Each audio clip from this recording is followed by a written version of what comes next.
Hi, I'm Jeremy, founder of Claims Consortium Group, and now podcaster, if that's a thing, of Off the Script. And Josh, welcome. Second person on my show.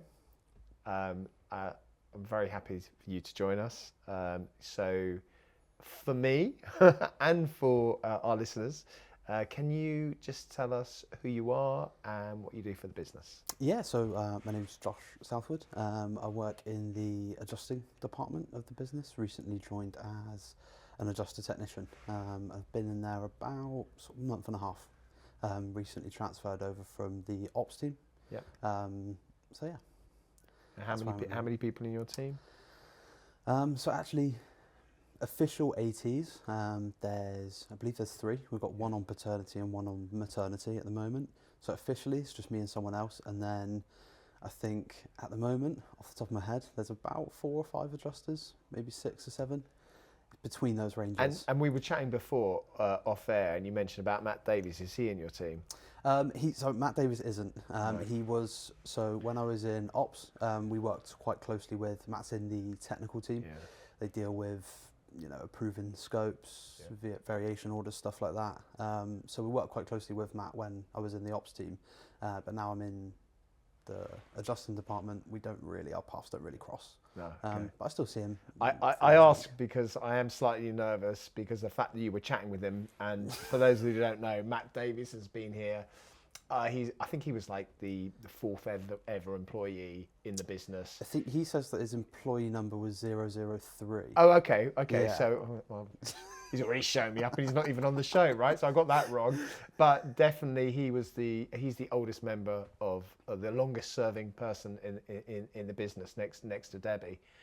So I was just a little bit concerned he might have fed you a question that at the end, but we'll park that and see. And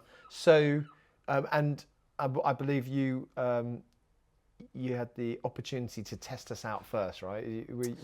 So I started off as agency, joined through agency, and in the 3 months that we spent here in these offices, me and I think there was 6 of us that originally started, and 4 of us stayed on.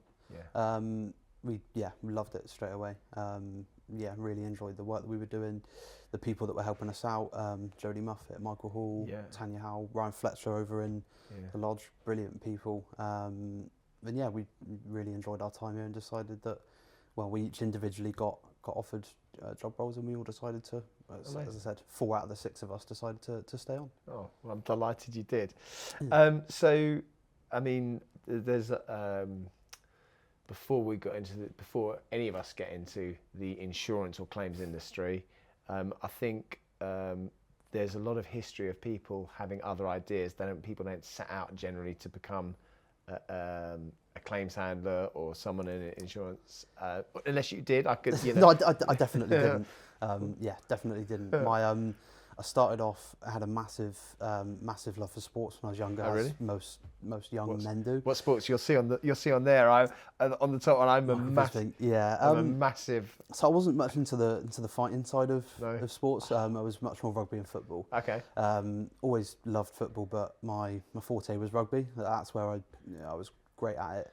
I've not grown much since my secondary school days, so you can imagine the sort of similar build I am now. Back in those days, it was quite easy, and I enjoyed that, and was set up to do quite well there. I was really enjoying my rugby. Was playing down at Taunton. Oh, really? Yeah, loved it. Absolutely loved it. And then I did my cruciate ligament in my knee. And that, in fact, I started off in the 11 out on the wing with a ruptured ACL, and played a full 80 minutes on. Which wouldn't have helped your ACL. And at the end of the game, I was running towards someone, he tackled me, and it went. And after that, I had to go to Bristol, operation, a couple of days in hospital afterwards, did a hamstring graft. So they recreated the cruciate ligament from using my hamstring. So that was difficult, but rehabilitated, got back to a level where I could play sports, and then did my other cruciate ligament in my second leg. So after that, it was looking unlikely that I'd ever be able to go back to full contact sport the way I was. And then about a year after that, I was involved in a road traffic accident that I fractured, snapped my femur in my leg, and that required a pin and a rod down the leg and also in my hip. And obviously after that, that completely put the nail in the coffin of, you're no longer doing sports. So does that mean you're no longer doing sports at the level that because you're obviously doing it at a level, because based on the question, you were doing it at a level where you were looking at maybe doing this professionally. Does that mean you can't do it at all, or just can't? Yeah, can't. And is that any combat? Any contact, anything. Combat. See, that's it. This is. So I just wanted to everything back to fighting. Any contact. Yeah, no, I can't. Nothing. That's a shame. I'm sorry for you. No, it was hard to get over initially, but yeah, I found my way into a little kitchen porter role at Bear Grylls in Taunton. Oh, okay. I've never been there. It's nice. It's a really nice restaurant. Small, very Good small. Plug, Bear Grylls. Yeah, that's not a paid promotion.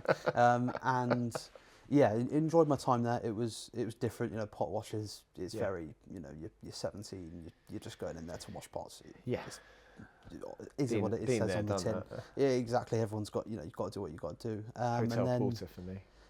2 weeks. That's another story. Yeah, and I did that for about 3 months while also going to college, and then obviously COVID hit, and sort of a year into COVID got made redundant, and then sort of after we came out of COVID, picked up an agency job over at warehouse in Tool Station in Bridgewater, got made redundant there, and then found myself here a couple of months after that. I think there's a couple of other people that joined from Tool Station that working out there. I think there's someone called Claudia something. She used to work at Tool Station, lovely lady. I'll bank that for when she's sitting here. And then found myself here and haven't really ever thought about going elsewhere. Good, excellent. So did you get physio by like that Taunton Rugby? The guy called Adam.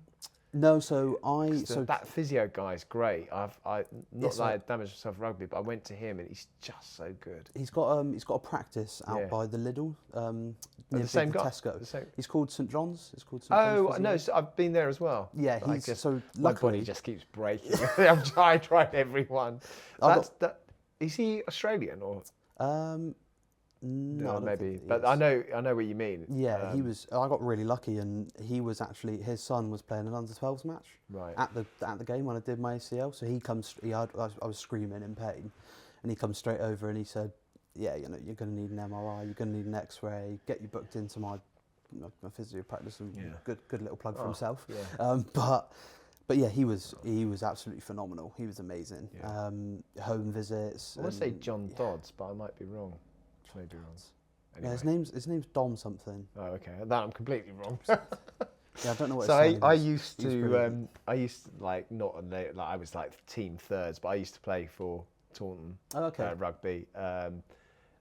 Like that was long before my eldest was born, and my oldest is 28 in a couple of weeks. So that's makes me sound ancient. It's probably because I am, right? But it's so old that the rugby grounds wasn't where it is now. It was it was opposite the petrol station, where is now a block of flats.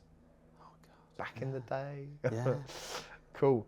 Okay, so we've talked about what you do now, and we've obviously talked about the past. For you personally or professionally, what's the big idea over the next couple of years? What have you got? An ambition, a goal, something you're striving towards? As I say, it could be personal, could be work. Yeah. So from my time here, something that I've ever since sort of quite soon after I joined and we went up to Colmhead, started speaking to Simon Blattler and Matt Vonk about adjusting, and that's how I eventually got into that. But seeing what they did day to day sort of really ignited something in me to want to be an adjuster. So I think in the next couple of years, that's definitely the sort of the route that I'm looking to go down, is to become an adjuster here at CCA. That's great, and that's definitely opened a huge amount of doors. I think it's a dying industry. There's few people going in, and I think that if we can attract talent like yourself, young talent, and help shape and give that create, I think it's kind of a symbiotic relationship there. Be a great platform for you and fantastic for us. So I like that. It's really good. Right, so we've got 2 questions now. One is the goldfish question, which we'll do, I suppose, at the end, and a random question you got for me. Yeah, so the podcast is themed about sort of how no one's sort of aspires to go into an insurance job, and we will sort of end up here. So my sort of question is, how did you end up in insurance? How did you get the idea to start what is now CCG? That's a very good question. How long have we got? So yeah, insurance definitely wasn't part of it wasn't on my radar. It's more opportunity. So the short version, I'll try and keep it short, is I left school really early. I left school at 15. I'm dyslexic. I struggled with exams. So I got a job when I was 15 in an estate agent, and I was in that industry till I was about 20, and then the recession hit. So they cut down all the cut down all the offices. There was a massive amount of repossessions going on. So at that time, and it was like 1990, 91, I started just clearing out houses of all their rubbish. Right, I borrowed a tipper truck, and I did that, and then that snowballed, and I got really, really busy.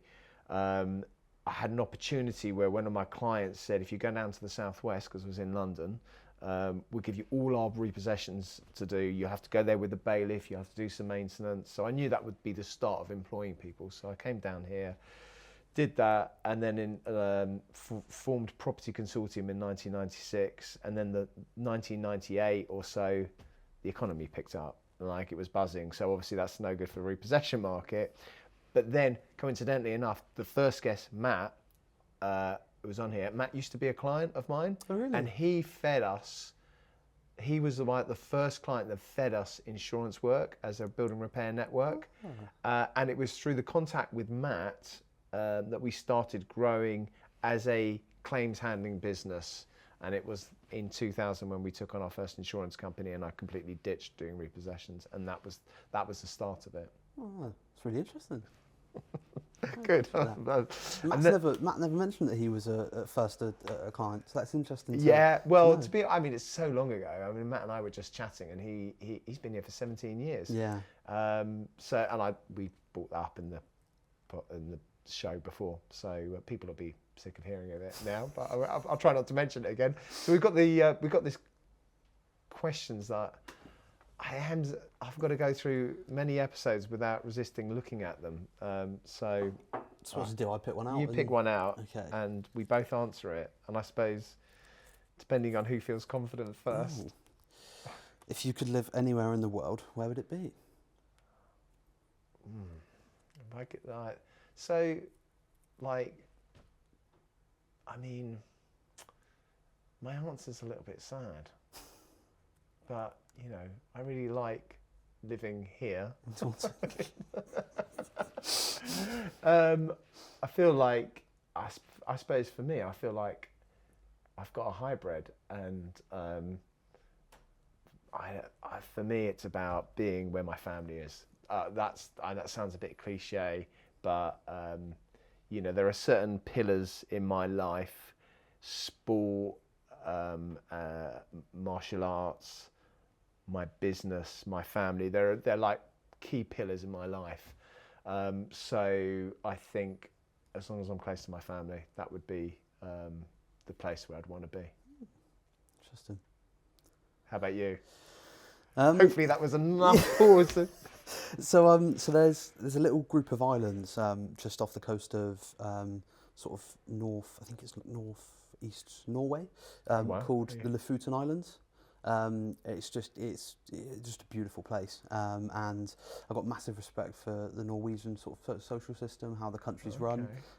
It's just somewhere that I've always wanted to live. Like one night I was watching this YouTube video where this guy, he puts up a drone and he flies over all these lovely scenic places, and he did one of Lofoten Islands in Norway, and ever since I've watched that video, it's just, it's on my vision board at home, and I've just always wanted to live there since. That's a great answer. It's a beautiful, beautiful, beautiful place. It's and amazing. have you had any experience, or is it just the... I've never been to Norway. The closest place that I got to was Helsinki. Okay. I can't remember where. Is Helsinki Sweden or Finland?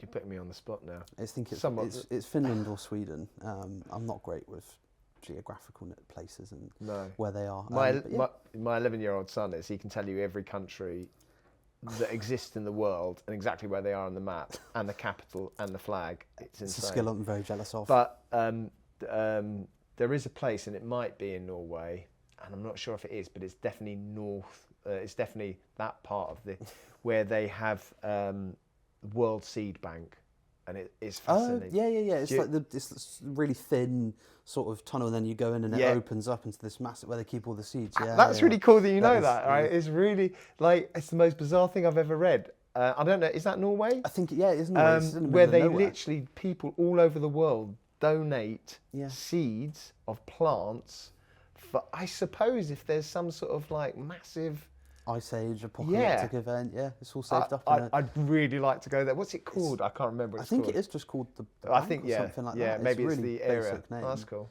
And it's it's super cool. That's super cool. Okay. Oh, amazing. All right. Well, that's the end of the show.